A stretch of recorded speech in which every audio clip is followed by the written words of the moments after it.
Hi friends, my life പാറിൻ്റെ പുതിയൊരു വീഡിയോയിലേക്ക് എല്ലാവർക്കും സ്വാഗതം. അപ്പോൾ ഇന്ന് പഴം വെച്ചിട്ട് അടുത്തൊരു സ്വീറ്റ് റെസിപ്പി ആയിട്ടാണ് കേട്ടോ വന്നിരിക്കുന്നത്. സ്നാക്സ് തന്നെയാണ്.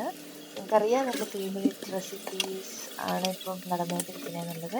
അപ്പോൾ അതിന് വേണ്ടിയിട്ട് നമുക്ക് വലിയ കാര്യമായിട്ടുള്ള സാധനങ്ങളൊന്നും തന്നെ വേണ്ട. അപ്പോൾ ആദ്യമായിട്ട് കാണുന്നവർ സബ്സ്ക്രൈബ് ചെയ്യാൻ മറക്കരുത് കേട്ടോ.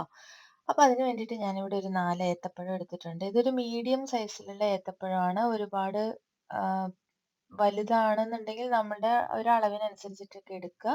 അപ്പോൾ അതൊന്ന് ചെറുതായിട്ട് മുറിച്ചെടുക്കേണ്ടതായിട്ടുണ്ട് കേട്ടോ. പിന്നെ ഇവിടെ ദേ 2, 3 ടേബിൾ സ്പൂൺ പഞ്ചസാരയും ജീരകം, നല്ല ജീരകം ഉണ്ടല്ലോ, പിന്നെ ഏലക്കായും ഇത് നമുക്കൊന്ന് പൊടിച്ചെടുത്തിട്ട് മാറ്റി വെക്കാം. ഇവിടെ നമുക്കൊരു ബാറ്റർ ഉണ്ടാക്കിയെടുക്കേണ്ടതായിട്ടുണ്ട്. നമ്മളുടെ പഴംപൊരിക്കൊക്കെ നമ്മളൊരു ബാറ്റർ റെഡിയാക്കി എടുക്കില്ലേ? അപ്പോൾ അതുപോലെ അതിന് വേണ്ടിയിട്ട് ഞാനിവിടെ ഗോതമ്പ് പൊടിയാണ് എടുത്തേക്കുന്നത്. 1 കപ്പ് അളവിലുള്ള ഗോതമ്പ് പൊടിയിലോട്ട് കുറച്ച് ഉപ്പ് ചേർത്തിട്ട് നന്നായിട്ടൊന്ന് മിക്സ് ചെയ്തെടുക്കുക. ഇത് നമ്മൾ ഒരു 10-20 മിനിറ്റ് നേരം റെസ്റ്റ് ചെയ്യുന്നുണ്ട്. അതുകൊണ്ടാണ് ഇപ്പോൾ തന്നെ ഇത് റെഡിയാക്കി എടുക്കുന്നത് കേട്ടോ. അപ്പോൾ അതിലോട്ട് കുറച്ച് ജീരകം കൂടെ ചേർത്ത് കൊടുത്തിട്ടുണ്ട്. ജസ്റ്റ് ഒരു സ്റ്റൈലിന് വേണ്ടിയിട്ട് ഇരിക്കട്ടെന്നേ. എന്തിനാ കുറയ്ക്കുന്നത് അല്ലേ? അപ്പോൾ എൻ്റെ ചാനൽ ആദ്യമായിട്ട് കാണുന്നവർ സബ്സ്ക്രൈബ് ചെയ്യുക. നിങ്ങളുടെ ഫ്രണ്ട്സിനും ഫാമിലിക്കും ഒക്കെ ഒന്ന് ഷെയർ ചെയ്ത് കൊടുക്കുക. അങ്ങനെയൊക്കെ എന്നെ സപ്പോർട്ട് ചെയ്യുക കേട്ടോ. പിന്നെ ഇതിലേക്ക് ഞാൻ ചേർത്ത് കൊടുത്തേക്കുന്നത് കുറച്ച് റവയാണ്. അതൊരു ക്രിസ്പി ആയിട്ട് കിട്ടാൻ വേണ്ടിയിട്ടാണ്. പിന്നെ 1 ടീസ്പൂൺ അളവിലുള്ള പഞ്ചസാരയും കൂടെ ചേർത്തിട്ട് നന്നായിട്ട് വെള്ളം ഒഴിച്ച് നമുക്ക് മിക്സ് ചെയ്തെടുക്കാം. നല്ല തിക്കായിട്ടുള്ള ഒരു ബാറ്ററാണ് നമുക്ക് ഇവിടെ ആവശ്യമായിട്ടുള്ളത് കേട്ടോ. പിന്നെ കളർ വേണമെന്നുള്ളവർക്ക് നമുക്ക് ഈ സമയത്ത് കുറച്ച് മഞ്ഞൾപ്പൊടിയും കൂടെ ചേർത്ത് കൊടുക്കാം. അപ്പം ഞാനിവിടെ അതൊന്നും ചേർത്തിട്ടില്ല. സിമ്പിളായിട്ട് പെട്ടെന്ന് തന്നെ ചെയ്തെടുക്കാം. അപ്പോൾ ഇതുണ്ടോ, കുറേശ്ശെ വെള്ളം ഒഴിച്ചിട്ട് അളവിനനുസരിച്ചിട്ട് നമ്മളുടെ പാകത്തിനനുസരിച്ചിട്ട് വെള്ളം ആഡ് ചെയ്ത് കൊടുത്ത് അതൊന്ന് സെറ്റാക്കി എടുക്കാം. എന്നിട്ട് അത് അവിടെ നമുക്ക് റെസ്റ്റ് ചെയ്യാൻ വെക്കാം. അപ്പോൾ അത് റെസ്റ്റ് ചെയ്യാൻ വെക്കുന്ന സമയം കൊണ്ട് നമ്മൾ പഴം ഞാൻ പറഞ്ഞല്ലോ നേരത്തെ ചെറുതായിട്ട് കട്ട് ചെയ്തെടുക്കണമെന്ന്. അപ്പോൾ ആ പഴം നമുക്ക് നെയ്യിലൊന്ന് റോസ്റ്റ് ചെയ്തെടുക്കേണ്ടതായിട്ടുണ്ട്. അപ്പോൾ അതിന് വേണ്ടിയിട്ട് ഒരു പാൻ വെച്ചിട്ട് നമ്മളൊരു 2-3 ടേബിൾ സ്പൂൺ നെയ്യാണ് ആഡ് ചെയ്ത് കൊടുക്കുന്നത്. അപ്പം നെയ്യുടെ അളവ് നമുക്ക് ഇഷ്ടമുള്ള അനുസരിച്ചിട്ട് കൂട്ടും കുറയ്ക്കുകയും ഒക്കെ ചെയ്യാം. അപ്പം ഇവിടെ കുട്ടികൾക്ക് കഴിക്കേണ്ടതല്ലേ എന്ന് വെച്ചിട്ട് ഞാൻ കുറച്ച് അധികം തന്നെ നെയ്യ് എടുത്തിട്ടുണ്ട്. പിന്നെ നമുക്ക് 4 പഴവും ഉണ്ടായിരുന്നല്ലോ. അപ്പോൾ ഒരു 2 ടേബിൾ സ്പൂൺ അളവിലുള്ള നെയ്യ് ഇതിലേക്ക് ഇട്ട് കൊടുത്തിട്ട് അത് നന്നായിട്ടൊന്ന് ചൂടായി വരുമ്പം നമ്മൾ നേരത്തെ അരിഞ്ഞു വെച്ചേക്കുന്ന പഴം ആഡ് ചെയ്ത് കൊടുക്കുകയാണ്. അപ്പോൾ ഇത് കണ്ടോ, ചെറുതായിട്ടാണ് പഴം അരിഞ്ഞെടുത്തേക്കുന്നത്. പിന്നെ അതിനകത്ത് ഒരു 2-3 ഡേറ്റ്സും കൂടി ഇട്ടിട്ടുണ്ട് കേട്ടോ. അതൊക്കെ ഓപ്ഷണലാണ്. ഞാനിവിടെ വെറുതെ ഇരിക്കുന്നത് കണ്ടപ്പോൾ അതും കൂടെ അതിനകത്തേക്ക് എടുത്തിട്ടു എന്നേ ഉള്ളൂ. അപ്പോൾ അത് കുറച്ചിട്ട് നമുക്ക് മധുരമൊക്കെ ചേർത്താൽ മതി കേട്ടോ. അപ്പോൾ ഇത് വേണമെന്ന് നിർബന്ധമൊന്നുമില്ല. ഞാൻ വെറുതെ ചേർത്ത് കൊടുത്തു എന്നേ ഉള്ളൂ. പഴം മാത്രമാണേലും മതി. പിന്നെ ഇട്ട് കൊടുത്തത് കാഷ്യൂനട്ടാണ്. കാഷ്യൂനട്ടും നമുക്ക് ആവശ്യത്തിന് ഇട്ട് കൊടുത്താൽ മതി. ഇത് കണ്ടോ, അതേ കാഷ്യൂനട്ട് ഞാൻ പൊടിച്ചിട്ട് അതിട്ടിട്ടുണ്ട്. ഡ്രൈ ഫ്രൂട്ട്സ് എന്ത് വേണേലും ചേർത്ത് കൊടുക്കാം.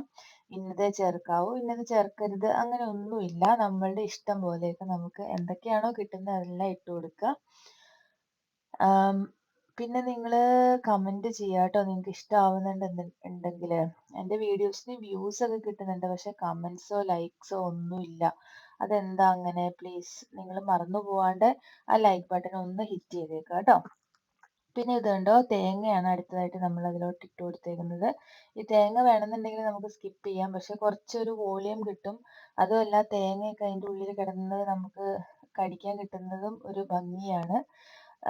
അല്ല, ടേസ്റ്റാണ്. ഭംഗിയുമാണ് ടേസ്റ്റുമാണ്. പിന്നെ ഇപ്പം നമ്മൾ ഇട്ട് കൊടുത്തത് നമ്മളുടെ പഞ്ചസാര പൊടിച്ച് വെച്ചിട്ടുണ്ടായിരുന്നല്ലോ നമ്മൾ ജീരകമൊക്കെ ചേർത്തിട്ട്. ആ പഞ്ചസാര പൊടിയാണ് ഇട്ട് കൊടുത്തേക്കുന്നത്. എല്ലാം കൂടെ നന്നായിട്ടൊന്ന് മിക്സ് ചെയ്തെടുത്തതിന് ശേഷം ഇവിടെ ഞാൻ ഒരു ഒരു 1/2 കപ്പ് അളവിൽ അരിപ്പൊടിയും കൂടെ ഇതിലേക്ക് ചേർത്ത് കൊടുക്കുന്നുണ്ട് കേട്ടോ. കാരണം എന്താണെന്ന് വെച്ച് കഴിഞ്ഞാൽ ഇത് നമുക്കൊന്ന് ഉരുട്ടിയെടുക്കണം. അപ്പം അതൊന്ന് സ്റ്റിക്കി ആയിട്ട് കിട്ടാൻ വേണ്ടിയിട്ടാണ് ഈ അരിപ്പൊടി ചേർക്കുന്നത്. അരിപ്പൊടിക്ക് പകരം നമുക്ക് വേണമെങ്കിൽ വീറ്റ് ഫ്ലോർ തന്നെ ചേർക്കാം. അരിപ്പൊടി ആകുമ്പോൾ വേറൊരു ടേസ്റ്റ് അതിനകത്ത് വേറിട്ട് നിൽക്കും. അപ്പോൾ അതുകൊണ്ടാണ് ഞാൻ അരിപ്പൊടി എടുത്തേക്കുന്നത്. നമ്മളുടെ കയ്യിൽ എന്ത് പൊടിയാണോ ഉള്ളത് അത് ആഡ് ചെയ്ത് കൊടുക്കാമെന്ന് തോന്നുന്നു. ഞാൻ ഇത് ഫസ്റ്റ് ടൈമാണ് ട്രൈ ചെയ്യുന്നത്. നമുക്ക് നോക്കാം. എൻ്റെ മനസ്സിൽ പെട്ടെന്ന് തോന്നിയ ഒരു ഐഡിയ ആണ് കേട്ടോ. അപ്പോൾ ഞാൻ അങ്ങനെ ഒന്ന് ചെയ്ത് നോക്കിയതാണ്. അപ്പോൾ നിങ്ങൾക്കും കൂടെ ഒന്ന് കാണിച്ചു തരാമെന്ന് വിചാരിച്ചു. അപ്പോൾ ഇതെല്ലാം കൂടെ നന്നായിട്ടൊന്ന് മിക്സ് ചെയ്തെടുക്കണം. നമുക്ക് ആ അരിപ്പൊടിയും പഴവും എല്ലാം കൂടെ നന്നായിട്ടൊന്ന് വെന്ത് ആ നെയ്യിൻ്റെ ഉള്ളിൽ കിടന്ന് വെന്ത് നല്ലൊരു അടിപൊളി സ്മെല്ലൊക്കെ ഈ സമയത്ത് വരുന്നുണ്ട്. അപ്പോൾ മിക്സ് ഒക്കെ ചെയ്തിട്ട് നമുക്കിതൊന്ന് തണുക്കാൻ വെക്കണം കേട്ടോ. ഒരുപാട് തണുക്കണ്ട. നമ്മളുടെ കൈ കൊണ്ട് ഒന്ന് മിക്സ് ചെയ്ത് കുഴച്ചെടുക്കാൻ പാകത്തിനുള്ള ഒരു തണുപ്പാവുമ്പോൾ നമുക്ക് ബാക്കി പരിപാടിയിലേക്ക് തുടങ്ങാം.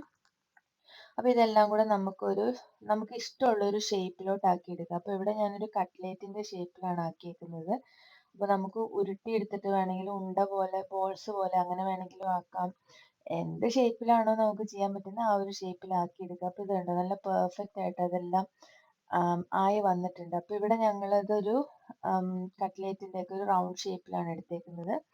നമുക്ക് ചതുരത്തിലോ ഹാർട്ട് ഷേപ്പിലോ എങ്ങനെ വേണമെങ്കിലും ചെയ്തെടുക്കാം കേട്ടോ, നമ്മുടെ ഇഷ്ടം പോലെ. അത് പൊടിഞ്ഞു പോവൊന്നുമില്ല, അങ്ങനത്തെ പേടിയൊന്നും വേണ്ട. പിന്നെ നമ്മളിത് വറുത്തെടുക്കാൻ പോവാണ്. അപ്പോൾ ഏകദേശം നിങ്ങൾക്ക് പിടി കിട്ടിയിട്ടുണ്ടാവുമല്ലോ നമ്മൾ എന്താ ചെയ്യാൻ പോണേന്ന്. അപ്പോൾ ഡീപ്പ് ഫ്രൈ ചെയ്തെടുക്കാൻ വേണ്ടിയിട്ടുള്ള ഓയിൽ അവിടെ ചൂടാക്കുന്നുണ്ട്. അത് ചൂടായി കഴിയുമ്പോൾ നമ്മൾ റെഡിയാക്കി വെച്ചേക്കുന്ന നമ്മളുടെ പഴം മിക്സിന്റെ ആ ഒരു സംഭവം ഉണ്ടല്ലോ, അത് നമ്മൾ നേരത്തെ സെറ്റ് ആകാൻ വെച്ചിരുന്ന നമ്മുടെ ബാറ്റർ ഉണ്ടല്ലോ, ഗോതമ്പ് പൊടിയുടെ ബാറ്ററിൽ അതിനകത്തേക്ക് മുക്കിയിട്ട് എണ്ണയിലിട്ട് പൊരിച്ചെടുക്കാൻ പോവാണ്. അപ്പം ഇതാണ് ഇന്നത്തെ നമ്മുടെ ഒരു സ്നാക്ക് എന്ന് പറയുന്നത്. ഇതുണ്ടല്ലോ ഉണ്ടാക്കി വെച്ച ഒരു ഞാൻ കുട്ടികൾക്ക് കൊടുത്തു കഴിഞ്ഞപ്പോൾ ഉണ്ടല്ലോ അവരിങ്ങനെ കയറി ഇറങ്ങി എടുത്ത് കഴിക്കുകയായിരുന്നു. എനിക്കിത് കണ്ടപ്പോൾ ഭയങ്കര ഇഷ്ടം തോന്നി. കാരണം അല്ലാതെ നമ്മൾ പഴം പുഴുങ്ങിയൊന്നും കൊടുത്താൽ കഴിക്കില്ലാത്തവര് ഇങ്ങനെയൊക്കെ ഉണ്ടാക്കി കൊടുക്കുകയാണെങ്കിൽ അത് ഇങ്ങനെ കയറി ഇറങ്ങി പെറുക്കി കഴിച്ചുകൊണ്ട് നടക്കും. ഭയങ്കര ഇഷ്ടമാട്ടോ ഇങ്ങനെയുള്ളതൊക്കെ. അപ്പോൾ എല്ലാവരും ട്രൈ ചെയ്ത് നോക്കുക, എന്നിട്ട് അഭിപ്രായം കമൻ്റ് ആയിട്ട് അറിയിക്കുക. ഇതിൻ്റെ മുന്നേ നിങ്ങളിത് ട്രൈ ചെയ്ത് നോക്കിയിട്ടുണ്ടെന്നുണ്ടെങ്കിൽ അതും പറയണേ. എന്നിട്ട് എങ്ങനെ ഉണ്ടായിരുന്നു എന്ന് പറയണം കേട്ടോ. നിങ്ങൾ ഏത് പൊടിയാണ് യൂസ് ചെയ്തത് ഇതൊക്കെ ഒന്ന് പറയൂന്നേ. ഇപ്പം എല്ലാവർക്കും അറിയാൻ പറ്റുള്ളൂ ഇതൊക്കെ എങ്ങനെയാണ് എന്താണ് എന്നുള്ളത്. അപ്പോൾ എൻ്റെ ചാനൽ ആദ്യമായിട്ട് കാണുന്നവരുണ്ടെന്നുണ്ടെങ്കിൽ പ്ലീസ് എന്നെ സബ്സ്ക്രൈബ് ചെയ്യുക. നിങ്ങളുടെ ഫ്രണ്ട്സിനും ഫാമിലിക്കൊക്കെ ഈ വീഡിയോസ് ഷെയർ ചെയ്ത് കൊടുത്തിട്ട് സബ്സ്ക്രൈബ് ചെയ്യാൻ പറയണം കേട്ടോ. അപ്പോൾ ഇതുണ്ട്, ഇത് തിരിച്ച് മറിച്ച് ഇട്ടിട്ട് നമുക്കതൊന്ന് ഡീപ്പ് ഫ്രൈ ചെയ്തെടുക്കുന്നുണ്ട്. പിന്നെ ഒരുപാട് ഡീപ്പ് ഫ്രൈ ചെയ്യണമെന്നില്ല, കാരണം ഇതിനകത്ത് എല്ലാം നമ്മുടെ വെന്ത ഇൻഗ്രീഡിയൻസ് തന്നെയാണല്ലോ. അപ്പോൾ ഇത്രയേ ഉള്ളൂ ഇന്നത്തെ സ്നാക്സിൻ്റെ റെസിപ്പി എന്ന് പറയുന്നത്. അപ്പം വീണ്ടും ഇതുപോലെയുള്ള വീഡിയോസൊക്കെ ആയിട്ട് നമുക്ക് കാണാം. അപ്പോൾ ഇത് പ്ലേറ്റിലൊക്കെ എല്ലാം എടുത്ത് എല്ലാം സെറ്റാക്കി കഴിഞ്ഞിട്ട് ഞാൻ കാണിച്ചു തരാം കേട്ടോ. അടിപൊളിയാണ്, നല്ല അടിപൊളി കളറും അതുപോലെ തന്നെ നല്ലൊരു സ്മെല്ലും, നല്ല സോഫ്റ്റ് ആണ് ഉള്ളിൽ. പുറമെ നമ്മൾ റവയൊക്കെ ചേർത്തുകൊണ്ട് തന്നെ നല്ല ക്രിസ്പി ആയിട്ട് വന്നിട്ടുണ്ട്. അപ്പോൾ ഇതുവരേക്ക് സബ്സ്ക്രൈബ് ചെയ്യാതിരിക്കുന്നവർ ഇപ്പോഴെങ്കിലും ആ സബ്സ്ക്രൈബ് ബട്ടൺ ഒന്ന് ക്ലിക്ക് ചെയ്തേക്ക് കേട്ടോ. പിന്നെ ബെല്ലൈക്കണും കൂടെ എനേബിൾ ചെയ്തേക്കുക. വീണ്ടും ഒരു വീഡിയോ ആയിട്ട് കാണുന്നത് വരേക്കും എല്ലാവർക്കും ബൈ. താങ്ക്